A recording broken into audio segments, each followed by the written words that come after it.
అందశ్రీ రచించిన హసిత భాష్పాలు పుస్తకాన్ని సీఎం రేవంత్ రెడ్డి ఆవిష్కరించారు. తెలంగాణ సమాజం కవులకు పోరాటానికి స్ఫూర్తినిచ్చిన గడ్డ అని ఈ సందర్భంగా రేవంత్ రెడ్డి అన్నారు. ఉద్యమంలో ప్రజలకు స్ఫూర్తిగా నిలిచారని గూడ అంజన్న, దశరథి, కాళోజీ, అందశ్రీ, గద్దర్, గోరెట్టి, వెంకన్నను కొనియాడారు. కొందరు తామే ఉద్యమకారులమని చెప్పుకుంటూ తిరుగుతున్నారని, నిజమైన ఉద్యమకారులు ఎవరు కూడా మేము ఉద్యమకారులమని చెప్పుకోవడం లేదని రేవంత్ రెడ్డి అన్నారు.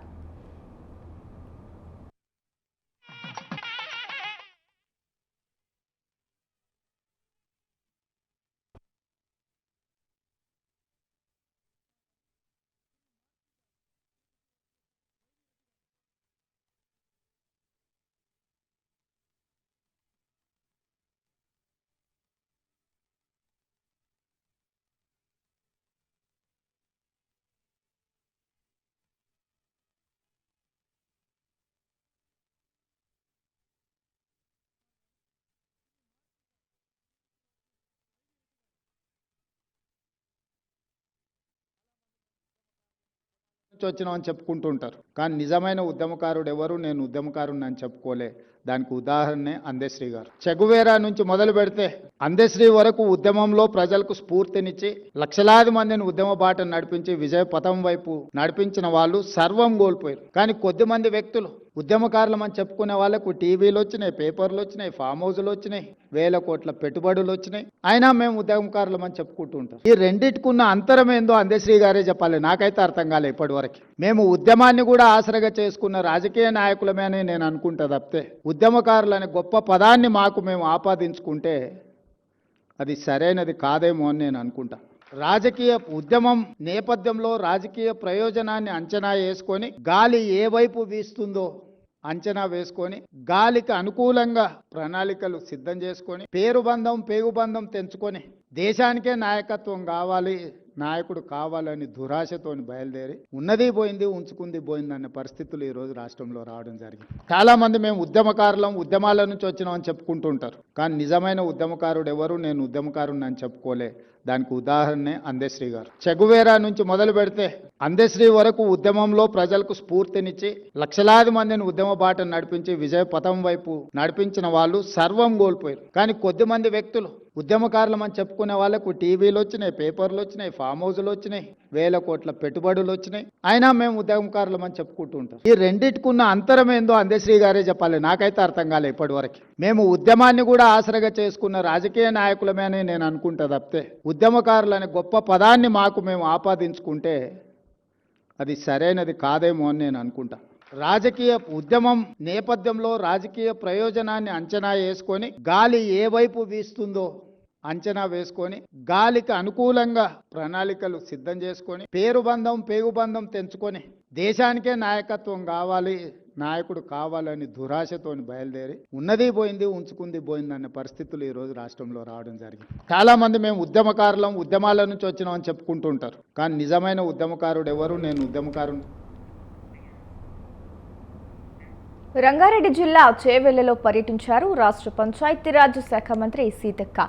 స్థానిక ఎమ్మెల్యే కాళే యాదయ్యతో కలిసి నియోజకవర్గంలో పలు అభివృద్ధి పనులను ప్రారంభించారు. ఆమె తంగడపల్లిలో అభయ ఆంజనేయ స్వామి ఆలయ విగ్రహ ప్రతిష్టాపనలో పాల్గొని ప్రత్యేక పూజలు చేశారు. గ్రామాల అభివృద్ధి కాంగ్రెస్ పార్టీతోనే సాధ్యమని తెలిపారు. అభివృద్ధి ధ్యేయంగా ముందుకు వెళ్తున్నామని వెల్లడించారు.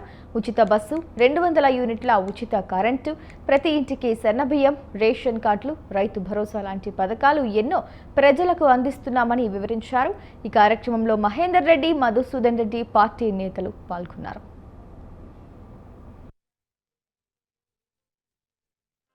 ब्रह्मांड नायकस्य देवदेवस्य जगद्गुरुमिनः जगदक्षणार्थं विलावतेरनस्यः महोत्सवकर्मणीयस्य भक्तस्य गोत्रोद्भवस्य नामधेयस्य నియోజకవర్గంలోని వివిధ అభివృద్ధి కార్యక్రమాల నిత్య మా గౌరవనీయులు మా సోదరుడు కాళే యాదన్న గారు, అదేవిధంగా ఎమ్మెల్సీ మహేందర్ రెడ్డి గారు, లైబ్రరీ చైర్మన్ మధుసూదన్ రెడ్డి గారు, మా బ్లాక్ అధ్యక్షులు, మండల అధ్యక్షులు, మరి మార్కెట్ కమిటీ చైర్మన్లు అందరూ కూడా పాల్గొని సిసి రోడ్లు, అదేవిధంగా బీటీ రోడ్ల ప్రారంభోత్సవానికి ఈ యొక్క రంగారెడ్డి జిల్లాలోని మా కాళే యాదన్న గారి నియోజకవర్గానికి రావడం జరిగింది.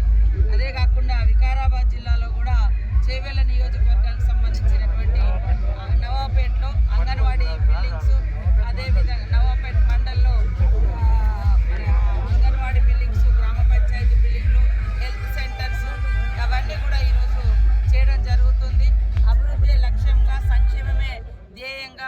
సీఎం రేవంత్ రెడ్డి గారి ఆధ్వర్యంలో ఇందిరమ్మ పాలన ప్రజాస్వామ్య బద్ధంగా మరి ప్రజలందరికీ ఏ అవసరాలు ఉన్నాయో అవన్నీ గుర్తించి మరి ఒక దిక్కు సంక్షేమం, ఒక దిక్కు అభివృద్ధి, ఈ రెండింటిని కూడా జోడెద్దుల్లాగా నిర్వహిస్తూ ఈ రెండింటికి ప్రత్యేకంగా నిధులను కూడా కేటాయిస్తూ కాంగ్రెస్ ప్రభుత్వంపై రాజ్యసభ సభ్యుడు ఆర్ కృష్ణయ్య మండిపడ్డారు. పెండింగ్లో ఉన్న ఫీజు రియంబర్స్మెంట్ బకాయిలను చెల్లించాలని ఎన్నిసార్లు కోరినా పట్టించుకోవడం లేదని ఆగ్రహించారు. కాంట్రాక్టర్లకు వేల కోట్ల బిల్లులను రిలీజ్ చేస్తున్నారే తప్ప విద్యార్థుల బకాయిల విడుదలలో మాత్రం జాప్యం వహిస్తున్నారన్నారు. బకాయిల విషయంలో ఆర్థిక శాఖ మంత్రి బట్టి విక్రమార్కను అనేక సార్లు కలిసినా ఫలితం లేదని విమర్శించారు. కాంగ్రెస్ ప్రభుత్వం అధికారంలోకి వచ్చి 20 నెలలవుతున్నా విద్యార్థులకు 20 రూపాయలు కూడా విడుదల చేయలేదని ఎద్దేవా చేశారు. ఈ నెల 20న రాష్ట్ర బీసీ విద్యార్థి సంఘం అధ్యక్షుడు వేముల రామకృష్ణ అధ్యక్షతన చలో కలెక్టరేట్కు పిలుపునిచ్చారు. ఈ విషయంలో ముఖ్యమంత్రి జోక్యం చేసుకుని పెండింగ్లో ఉన్న 8,000 కోట్ల బకాయిలను విడుదల చేయాలని ఆర్ కృష్ణయ్య డిమాండ్ చేశారు. లేదంటే విద్యార్థులతో కలిసి కలెక్టరేట్ను ముట్టడిస్తామని హెచ్చరించారు.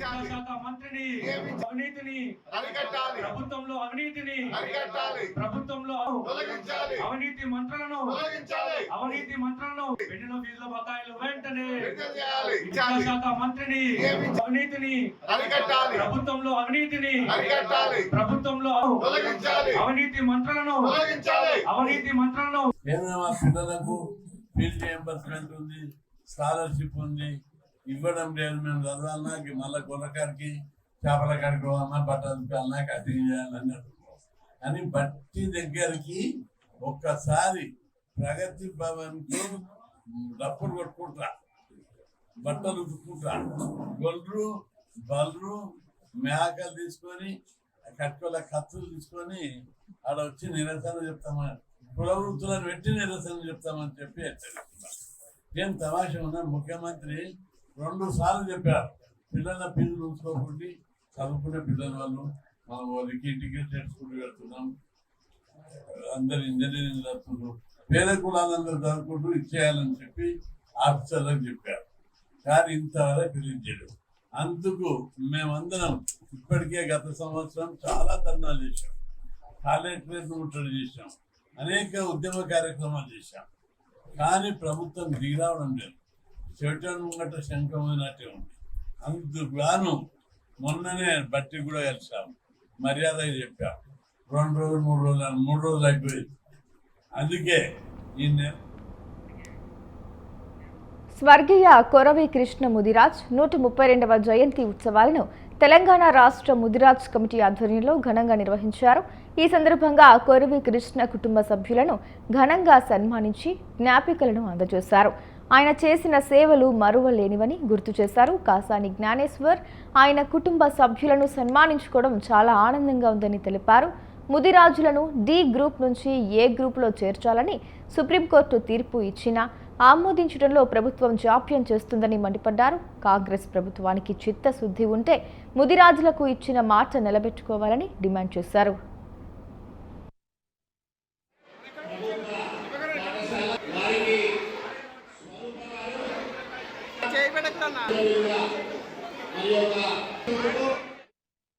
విషయాలు చెప్పాలి. నేను ఫస్ట్ 15 ప్రకారంగా మాకు జీవో ఇష్యూ చేయడం జరిగింది ముద్రాజులని ఏ గ్రూప్లో. దాని తర్వాత కొంతమంది కోర్టుకు పోయిర్రు, హైకోర్టులో పోయి మాకు స్టే ఇచ్చిర్రు. హైకోర్టులో మేము ఓడిపోయినాం. తర్వాత మేము సుప్రీంకోర్టు పోయినాం, సుప్రీంకోర్టులో మేము గెలిచినాం. హైకోర్టును సెటిసైడ్ చేసింది, మాకు ఖిలాఫ్ అయింది. అంటే మేము గెలిచినట్టే కదన్నా. అదేవిధంగా సుప్రీంకోర్టు వాళ్ళు ఏ గ్రూప్ ఇస్తూ ఆనాటి ప్రభుత్వం 9.5 సంవత్సరాలు దాన్ని కాలయాపన చేశారు కనుక ఇమ్మీడియట్గా ఇంప్లిమెంట్ చేయమన్నారు బీసీ లీస్ట్లో. కనుక అదొకటే కార్యక్రమం ఇంప్లిమెంటేషన్ ఉంది. ఏ గ్రూప్ అయిపోయింది. ఇంప్లిమెంటేషన్ కార్యక్రమం కూడా మరి గౌరవ ముఖ్యమంత్రి రేవంత్ రెడ్డి గారు తప్పకుండా చేస్తామని మాట ఇచ్చారు, చేస్తారని ఆశాభావం. మీకు ప్రధానంగా 2 విషయాలు చెప్పాలి. నేను ఫస్ట్ 15 ప్రకారంగా మాకు జీవో ఇష్యూ చేయడం జరిగింది ముద్రాజులని ఏ గ్రూప్లో. దాని తర్వాత కొంతమంది కోర్టుకు పోయిర్రు, హైకోర్టులో పోయి మాకు స్టే ఇచ్చిర్రు. హైకోర్టులో మేము ఓడిపోయినాం. తర్వాత మేము సుప్రీంకోర్టు పోయినాం, సుప్రీంకోర్టులో మేము గెలిచినాం. హైకోర్టును సెటిసైడ్ చేసింది, మా ఖిలాఫ్ అయింది అంటే మేము గెలిచినట్టే కదమ్మా. అదేవిధంగా సుప్రీం వికారాబాద్ జిల్లాలో పంచాయతీరాజ్ శాఖ మంత్రి సీతక్క పర్యటించారు. నవాబుపేట్ మండలం చించల్పేట్ గ్రామంలో పలు అభివృద్ధి పనులకు ప్రారంభోత్సవాలు చేశారు. 15 లక్షలతో అంగన్వాడీ భవనం, 20 లక్షలతో బీసీ కమ్యూనిటీ హాల్, 20 లక్షలతో పశు వైద్యశాల భవనాలకు శ్రీకారం చుట్టారు. అలాగే 20 లక్షలతో డ్వాక్రా భవనం, 30 లక్షలతో ఎస్సీ కమ్యూనిటీ హాల్, 20 ప్రాథమిక ఆసుపత్రి భవనాలకు శంకుస్థాపనలు చేశారు. మహిళా అభివృద్ధికి ప్రభుత్వం చిత్తశుద్ధితో పనిచేస్తుందని మంత్రి సీతక్క తెలిపారు. ఇచ్చిన హామీలను నెరవేరుస్తూనే ఎన్నో సంక్షేమ కార్యక్రమాలు చేపడుతున్నామని వెల్లడించారు మంత్రి. ఈ కార్యక్రమంలో మంత్రి అడ్లూరి లక్ష్మణ్, పట్నం మహేందర్ రెడ్డి, ఎమ్మెల్యే కాలే యాదయ్య, పార్టీ నేతలు పాల్గొన్నారు.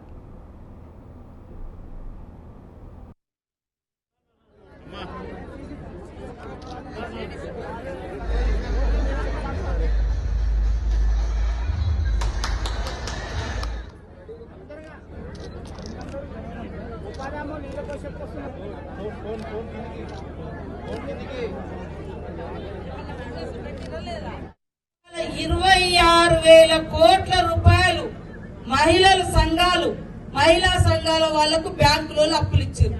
1 కాదు, 1000 కాదు, 2000 కాదు, 26,000 కోట్ల రూపాయలు మహిళా సంఘాలకు వడ్డీ లేని రుణాలు ముట్టినాయి. అంటే ఒక్కొక్క గ్రూప్ కు 2 లక్షలు, 3 లక్షలు, 5 లక్షలు ఒక్కొక్క మహిళ తీసుకొని ఏదో ఒక దారి మీద పెట్టుబడి పెట్టుకుంటా ఉన్నారు. కొన్ని చోట్ల మేము పోయినాం ఒక దగ్గరికి, నేను ముఖ్యమంత్రి గారు నారాయణపేట పెట్రోల్ బంక్ ఓపెన్ చేద్దామని. మన జిల్లా సమాఖ్య వాళ్ళు పెట్రోల్ బంక్ పెట్టుకున్నారు. ఇప్పుడు అడిగితే వాళ్లకు మినిమంగా నెలకు 5 లక్షల లాభం వస్తుంది. అట్లా ఒక ఇందిరా మహిళా శక్తి క్యాంటీన్ కలెక్టరేట్ లో పెట్టుకొని నడుపుతున్నారు. కనీసం 50,000, 90,000 లాభం వస్తుంది వాళ్ళకు రోజు నడిస్తే, పోయిన పెట్టుబడి పోవంగా.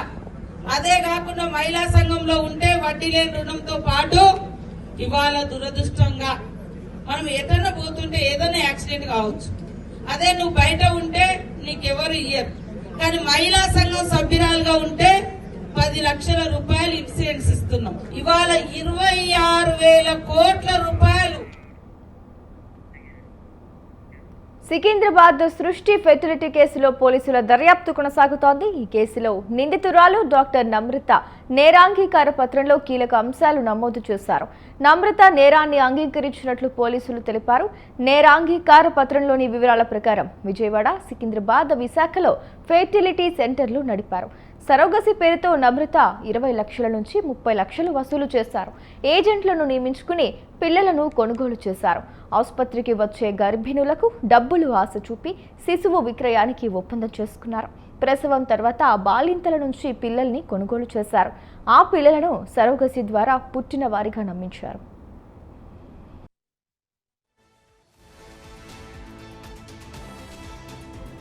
సృష్టి కేసులో డాక్టర్ నమ్రత బెయిల్ పిటిషన్ను కొట్టివేసింది సికింద్రాబాద్ కోర్టు.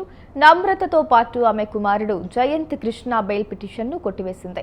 నమ్రతను ఇంకా విచారించాలని పోలీసులు కోర్టు దృష్టికి తీసుకెళ్లారు. నమ్రత ఆస్తులు, కంపెనీలపైన దర్యాప్తు జరపాలని చెప్పారు. అయితే కుమారుడి వివాహం ఉందని తనకు బెయిల్ మంజూరు చేయాలని నమ్రత కోరారు. పోలీసుల వాదనతో ఏకీభవించిన సికింద్రాబాద్ కోర్టు బెయిల్ పిటిషన్లు కొట్టివేసింది.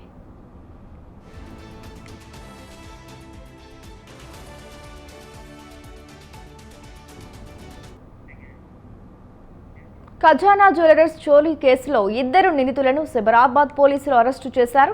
వారి నుంచి 900 గ్రాముల వెండిని స్వాధీనం చేసుకున్నారు. ఈ ఘటనలో మరో 7 నిందితులు పాలు పంచుకున్నట్లు పోలీసులు గుర్తించారు. ఆగస్టు 12న 6 ముసుగు ధరించిన దుండగులు చందానగర్లోని ఖజానా జ్యువెలర్స్లోకి ప్రవేశించారు. వారు డిప్యూటీ మేనేజర్ సతీష్ కుమార్ పై కాల్పులు జరిపి అతని ఎడమ మోకాలిని గాయపరిచారు. దుండగులు 10 కిలోల వెండి ఆభరణాలను దోచుకున్నారు. వాటిలో కొన్ని బంగారు పూతతో ఉన్నాయి. ఈ ఘటనపై కేసు నమోదు చేసిన పోలీసులు దర్యాప్తు ప్రారంభించారు. 2 నిందితులు ఆశీష్ కుమార్ సింగ్, దీపక్ కుమార్ సాహులుగా మాదాపూర్ డీసీపీ వినీత్ తెలిపారు. వీరిద్దరిని బీహార్లోని సరన్ జిల్లాకు చెందిన వారిగా గుర్తించారు. బీహార్ నుంచి హైదరాబాద్కు వచ్చిన వీరు బంగారం, వజ్రాల దుకాణాలను దోచుకోవడానికి ప్రణాళికలు వేసినట్టు చెప్పారు.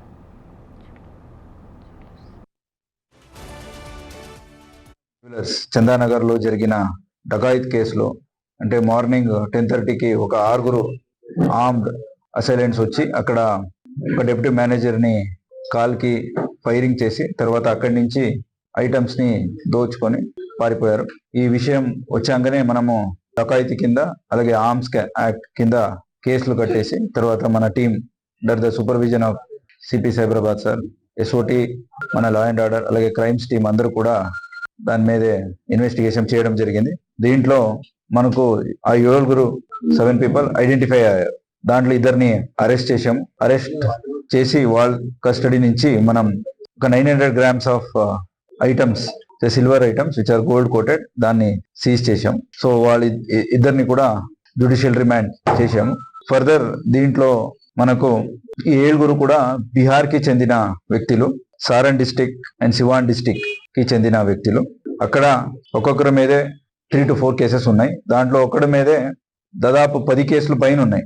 ఒక 2 మర్డర్ కేసులు, ఒక 5 ఆర్మ్స్ యాక్ట్, ఒక 2 డకాయితీ కేసులు, ఒక 2 ఎక్స్టార్షన్ కేసులు, ఇట్లా వివిధ పోలీస్ స్టేషన్లో అతని మీదే కేసులు ఉన్నాయి.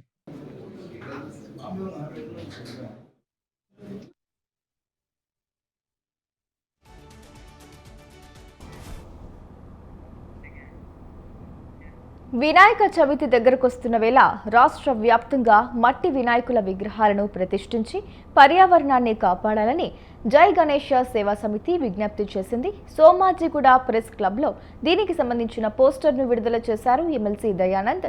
తమ సంస్థ పర్యావరణాన్ని రక్షించేలా రాష్ట్ర వ్యాప్తంగా విస్తృత చైతన్య కార్యక్రమాలు నిర్వహిస్తోందని సంస్థ చైర్మన్ ఆనందరావు తెలిపారు. ఇందులో భాగంగా ఖైరతాబాద్ మహాగణపతి నిర్వాహకులకు విజ్ఞప్తి చేయగా వారు పర్యావరణ రహిత గణపతిని ఏర్పాటు చేయడం సంతోషాన్ని ఇచ్చిందన్నారు.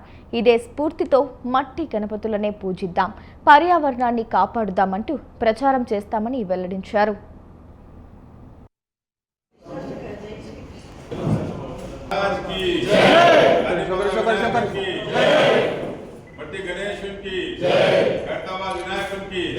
గణేష్ భక్తి సమితి తరఫున మట్టి వినాయకులు పెట్టాలని చెప్పేసి బుగ్గారపు దయానంద్ గుప్తా గారు ఎమ్మెల్సీ గౌరవ అధ్యక్షులు మా సంస్థకు, అదేవిధంగా జైన్ కుమార్ గారు అధ్యక్షులు, ఫౌండరు, ప్రెసిడెంట్ గారు, మా కమిటీ సభ్యులం మేము ఏర్పాటు చేసినాం. ముఖ్యంగా మేము ప్రజలతో కోరేది ఏంటంటే ప్రతి ఒక్కరు మట్టి వినాయకుని పెట్టండి, మట్టి వినాయకుని పూజ చేయండి అని మా నినాదం ఇది. ప్లాస్టర్ ఆఫ్ ప్యారిస్ వాడొద్దు. ప్లాస్టర్ ఆఫ్ ప్యారిస్ వినాయకులని చాలామంది పెడుతున్నారు. రాను అది తగ్గించుకొని ప్రతి ఒక్కరు కూడా మట్టి వినాయకులు పెట్టాలని చెప్పేసి మా జై గణేష్. పటాన్చెరులో శ్రీకృష్ణ జన్మాష్టమి వేడుకలు ఘనంగా జరిగాయి. జేపీ కాలనీలో ఉన్న వేణుగోపాలస్వామి దేవాలయాన్ని దర్శించుకున్నారు బీఆర్ఎస్ ఎమ్మెల్యే కొత్త ప్రభాకర్ రెడ్డి. మాజీ ప్రోటెం స్పీకర్ భూపాల్ రెడ్డి పటాన్చెరు కోఆర్డినేటర్తో కలిసి ప్రత్యేక పూజలు చేశారు. వేణుగోపాలస్వామి దేవాలయం అందరి సహకారంతో నిర్మించుకోవడం జరిగిందని, అప్పటి నుండి జన్మాష్టమి వేడుకలు ఘనంగా జరుపుకుంటున్నామని తెలిపారు.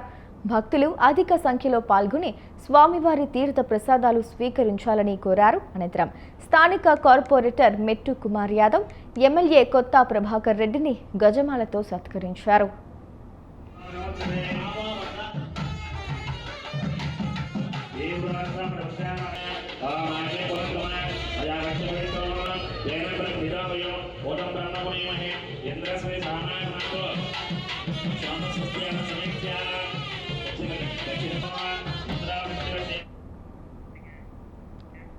సికింద్రాబాద్ సంగీత్ సమీపంలో ఉన్న ఇస్కాన్ దేవాలయంలో శ్రీ కృష్ణాష్టమి వేడుకలు ఘనంగా జరుగుతున్నాయి. గోపాలస్వామి దేవాలయాన్ని సుందరంగా అలంకరణ చేశారు ఇస్కాన్ ప్రతినిధులు. బలరామ కృష్ణులని దర్శించుకునేందుకు భారీగా వస్తున్నారు భక్తులు. భక్తుల రాకతో ఆలయ పరిసర ప్రాంతాలు కోలాహలంగా మారాయి.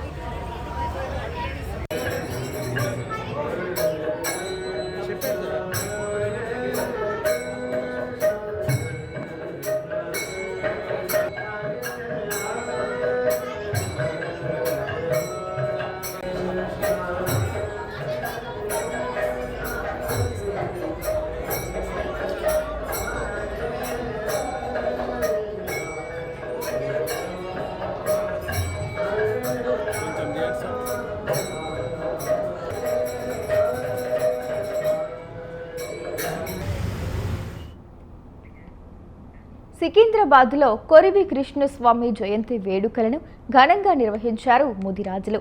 ముదిరాజు సేవా సమితి అధ్యక్షుడు పిట్ల నాగేష్ ఆధ్వర్యంలో జరిగిన ఈ వేడుకల్లో శాసన మండలి డిప్యూటీ చైర్మన్ ఎమ్మెల్సీ బండ ప్రకాష్, కంటోన్మెంట్ ఎమ్మెల్యే శ్రీ గణేష్ తదితరులు పాల్గొన్నారు. హైదరాబాద్ తొలి మేయర్గా కొరివి కృష్ణస్వామి ముదిరాజ్ ఎన్నో సేవలను అందించారని కొనియాడారు. ఆయన జయంతి, వర్ధంతి కార్యక్రమాలను అధికారికంగా నిర్వహించేలా కృషి చేస్తామని పేర్కొన్నారు. అలాగే కంటోన్మెంట్ ప్రాంతంలో ముదిరాజ్ భవన నిర్మాణానికి సహకారం అందిస్తామని వారు తెలిపారు. అనంతరం జూబ్లీ బస్ స్టేషన్ సమీపంలోని కృష్ణస్వామి విగ్రహానికి పూలమాలలు వేసి ఘనంగా నివాళులర్పించారు. బడుగు బలహీన వర్గంలో చెందిన వారు ఎంతో బడుగు బలహీన వర్గాల గురించి ఎంతో కష్టపడి ఒక కౌన్సిలర్ నుంచి ఆంధ్రప్రదేశ్ రాష్ట్రం ఏర్పడిన తర్వాత మొదటి మేయర్గా వారు ఉండడం, మేయర్గా ఉన్నప్పుడే హైదరాబాద్కి మాస్టర్ ప్లాన్ తీసుకొచ్చి దీని ద్వారా ఏం తెలుస్తుందంటే వారు ఒక దూరపు దృష్టి హైదరాబాద్ మీద వారికి ఎంత అవగాహన ఉందని కూడా మనం తెలుసుకోవాల్సిన అవసరం ఉంది. వారు సామాజికంగా ఎన్నో సేవలు చేసినా కూడా చట్టసభలకు వెళితే రాజకీయంలోకి వచ్చి వారు మేయర్ అయినందుకు చాలా చేయగలరు. హైదరాబాద్లోని ఉస్మానియా యూనివర్సిటీలో శ్రీకృష్ణ జన్మాష్టమి వేడుకలు ఘనంగా నిర్వహించారు. యాదవ సంఘం విద్యార్థి నాయకుడు సైదులు ఆధ్వర్యంలో ఈ వేడుకలు జరిగాయి. ముఖ్య అతిథులుగా మాజీ ఎమ్మెల్యే జైపాల్ యాదవ్, మాజీ కార్పొరేషన్ చైర్మన్ బాలరాజు యాదవ్లు పాల్గొన్నారు. శ్రీకృష్ణుడి గీతా సారాంశాన్ని ప్రతి ఒక్కరికి చేరే విధంగా ప్రయత్నించాలని కోరారు. దశావతారంలో శ్రీకృష్ణుడి అవతారం ముఖ్యమైనదని, ఆయనను స్ఫూర్తిగా తీసుకుని ప్రతి ఒక్కరూ ముందుకు సాగాలని తెలిపారు. అనంతరం ఆర్ట్స్ కళాశాల వద్ద ఏర్పాటు చేసిన ఉట్టి కార్యక్రమంలో విద్యార్థులు ఉత్సాహంగా పాల్గొన్నారు. ఈరోజు అత్యంత ప్రతిష్టాత్మకమైనటువంటి one of the great university, ప్రపంచంలో గొప్ప university Osmania university. New Bowenpally Yadava సంఘం ఆధ్వర్యంలో శ్రీకృష్ణ జన్మాష్టమి వేడుకలు ఘనంగా నిర్వహించారు. దుష్ట శిక్షణ, శిష్ట రక్షణకు శ్రీకృష్ణుడు అవతరించిన రోజని ఆల్ ఇండియా కంటోన్మెంట్ బోర్డు మాజీ ఉపాధ్యక్షులు జంపన ప్రతాప్ అన్నారు. భగవద్గీతలో శ్రీకృష్ణుడు బోధించినట్లుగా ప్రశాంతమైన మనస్సుతో, ధైర్యంతో కష్టాలను ఎదుర్కోవాలని ఆయన పేర్కొన్నారు.